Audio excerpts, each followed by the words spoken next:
Selamat pagi Bapak Ibu Saudara yang saya kasihi di dalam Tuhan. Kita bersyukur hari ini kita masih diberi kesempatan untuk kembali merenungkan firman Tuhan. Puji Tuhan. Firman Tuhan hari ini saya beri judul Pengaruh. Kita membuka kitab Matius pasal 5 ayat yang ke-13 sampai dengan ke-14. Saya bacakan, "Kamu adalah garam dunia.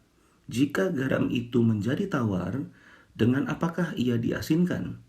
Tidak ada lagi gunanya selain dibuang dan diinjak orang. Kamu adalah terang dunia. Kota yang terletak di atas gunung tidak mungkin tersembunyi." Puji Tuhan. Bapak Ibu, Matius pasal 5 ayat 13 sampai dengan yang ke-14 itu berbicara tentang pengaruh. Bagaimana pengaruh garam terhadap masakan, dan kemudian bagaimana pengaruh terang terhadap kegelapan. Dikatakan, jika garam itu menjadi tawar, dengan apa dia diasinkan? Kemudian, kamu adalah terang dunia, kota yang terletak di atas gunung tidak mungkin tersembunyi. Jadi, intinya dari Matius pasal 5 ayat 13 sampai dengan 14 ini berbicara tentang pengaruh. Bapak Ibu, orang percaya mempunyai misi, yaitu misi memberi pengaruh baik. Yesus datang memberi contoh sebagai pemberi pengaruh baik. Hari ini kita akan belajar, kita harus menjadi pengaruh baik, kita akan memberi pengaruh baik kepada siapa? Puji Tuhan. Kita harus memberikan pengaruh baik yang pertama terhadap musuh. Di dalam Lukas pasal 22, ayat yang ke-49 sampai dengan ke-51, saya bacakan. Ketika mereka yang bersama-sama dengan Yesus melihat apa yang akan terjadi, berkatalah mereka, "Tuhan, mestikah kami menyerang mereka dengan pedang?" Dan seorang dari mereka menyerang hamba imam besar sehingga putus telinga kanannya. Tetapi Yesus berkata, "Sudahlah itu." Lalu ia menjamah telinga orang itu dan menyembuhkannya. Bapak Ibu Saudaraku yang terkasih di dalam Tuhan, ini adalah cerita tentang bagaimana Petrus marah ketika Yesus akan diajak atau dibawa paksa ke hadapan imam-imam besar. Kemudian pada saat itu dia marah, kemudian menghunus pedangnya lalu memotong telinga daripada hamba imam besar yang namanya Malkus. Jika dengan logika kita berpikir, apa yang dilakukan Petrus adalah hal yang wajar, sebab dia membela gurunya. Jika kita di posisi itu, mungkin kita pun akan seperti Petrus. Kita akan marah, kita akan membalas perbuatan jahat mereka. Tetapi, apa yang Yesus katakan? Tetapi Yesus berkata, "Sudahlah itu." Lalu ia menjamah telinga orang itu dan menyembuhkannya.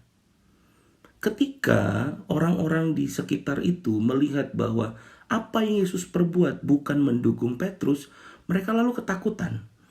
Mereka takut melihat sosok dari Yesus.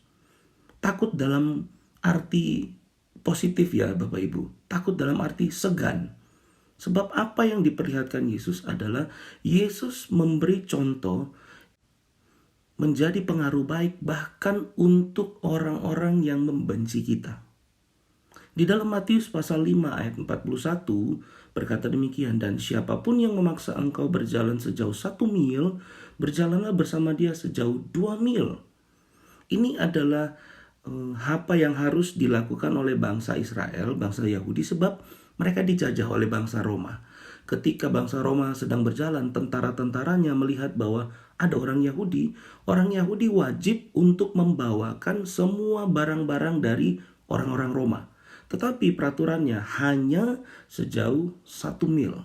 Tetapi Yesus berkata sekali lagi, "Siapapun yang memaksa engkau berjalan sejauh 1 mil, berjalanlah bersama dia sejauh 2 mil.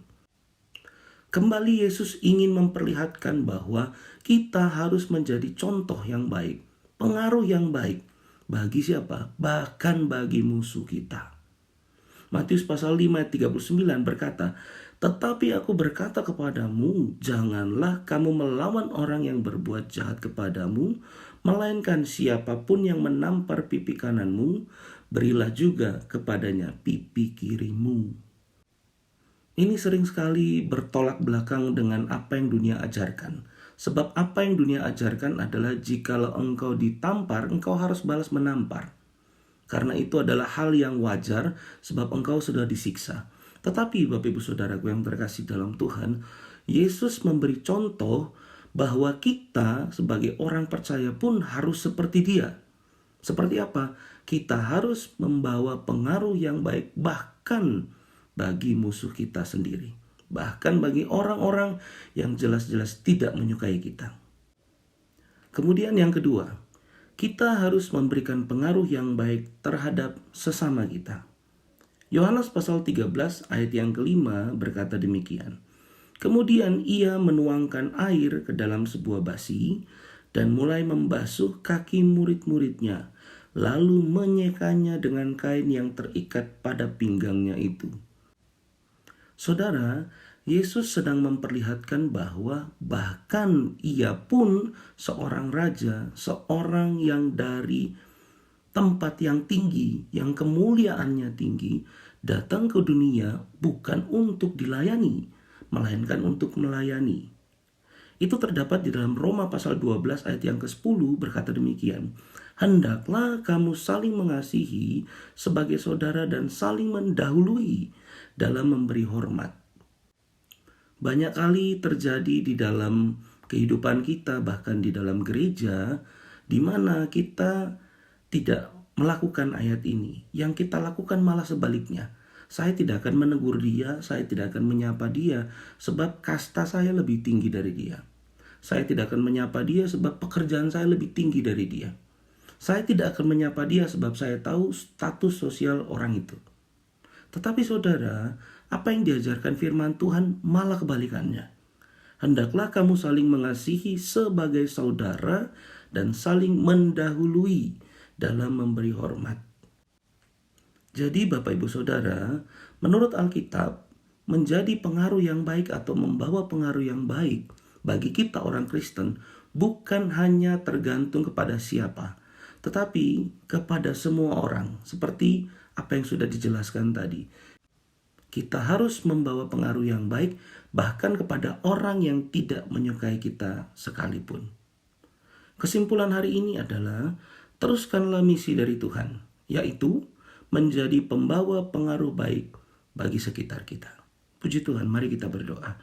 Bapak, terima kasih atas firman-Mu hari ini. Kami mau menjadi orang-orang yang membawa pengaruh yang baik bagi sekitar kami, bagi gereja-Mu, bagi sidang jemaat-Mu, bahkan kepada orang-orang yang tidak menyukai kami sekalipun, bahkan kepada orang-orang yang membenci kami sekalipun. Jadikan kami berkat Tuhan. Jadikan gereja-Mu menjadi berkat. Jadikan hamba-hamba-Mu ini menjadi berkat. Terpujilah Tuhan. Kami percaya hari ini adalah hari yang diberkati oleh Tuhan. Ini doa kami naikkan semuanya hanya di dalam nama Tuhan kami Yesus Kristus. Haleluya. Amin. Puji Tuhan, selamat pagi. Tuhan Yesus memberkati.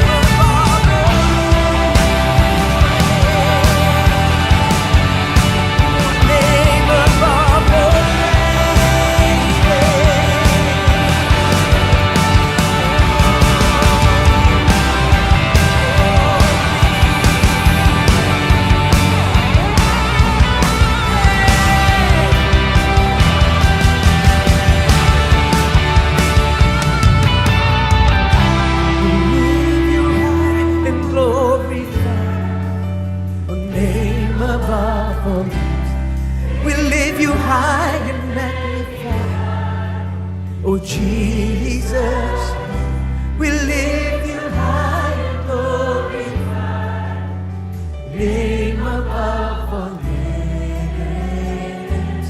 Oh, name above all names. oh name above all names.